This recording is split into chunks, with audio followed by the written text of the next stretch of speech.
The heavy oak doors of the Moretti mansion usually held back the biting chill of the Italian winter, but tonight, the cold seemed to seep through the very stones. Inside, the air was thick with the scent of roasted rosemary lamb and expensive vintage wine. Lorenzo Moretti, a man whose name was whispered with fear in the dark corners of the city, sat at the head of a long, candlelit table. Around him were his lieutenants, men with scarred knuckles and hardened eyes, laughing as they celebrated another year of undisputed power. It was Christmas Eve, the only night of the year when the Ice King supposedly thawed, but Lorenzo wasn't laughing. He was watching the steam rise from his plate, his mind focused on the unsettling silence coming from the kitchen.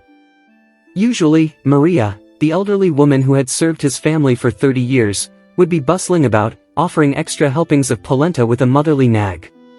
Tonight, the service was being handled by two young, nervous guards who stumbled over their own feet. "Where is Maria?"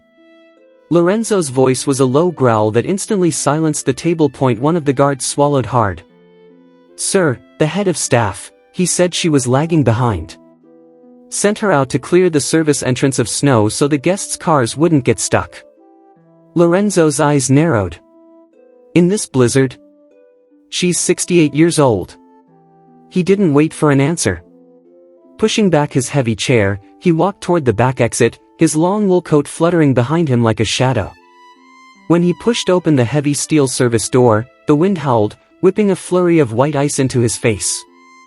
At first, he saw nothing but the white void of the estate's driveway.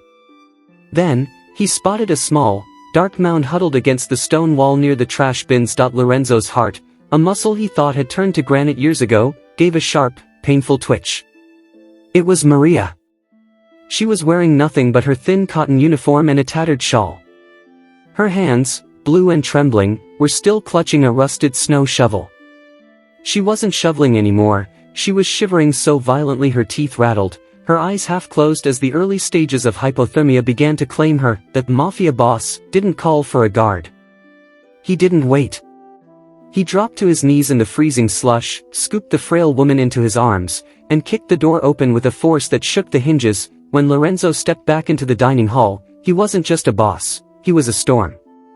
He marched past his stunned guests, Maria cradled against his chest, her head lolling against his expensive silk shirt.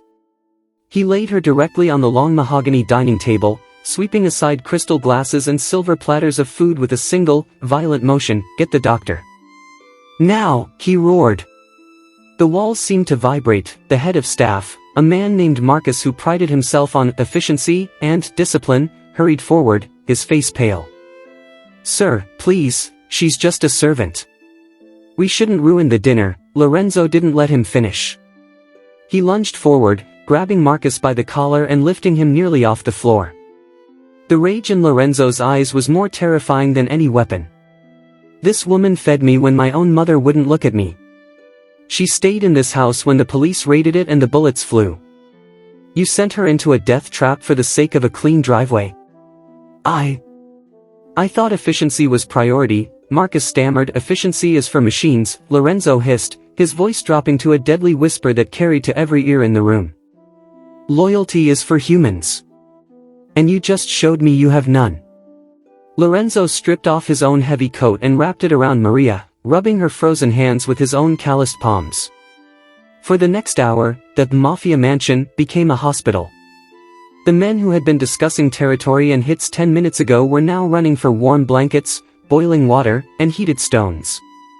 Lorenzo stayed by her side, ignoring his cold dinner and his confused associates. When the doctor finally stabilized her and Maria's eyes fluttered open, the first thing she saw was the most feared man in the country sitting on a wooden stool by her bed, holding a cup of broth. "Lorenzo?" she croaked, using his first name, a death sentence for anyone else. "The snow." "I didn't finish." Lorenzo took her hand, his expression softening into something unrecognizable to his men. "The snow is gone, Maria. And so is the man who sent you out there." In the weeks that followed, the Moretti estate changed. It wasn't just about Maria's recovery, it was about the realization that power without compassion is just a well-decorated cage. Lorenzo realized that his empire was built on the backs of people he had looked past for years. He fired the cruel, promoted the kind, and for the first time in his life, he didn't rule through fear alone. The the story of the Mafia boss who saved his maid became a legend in the city, but not for the violence. It became a story of the night a frozen heart finally thawed. The inspirational truth remained: no matter how high you rise, you are never too powerful to reach down and pull someone out of the cold. True leadership isn't measured by how many people fear you, but by how many people you are willing to protect when the world turns cold.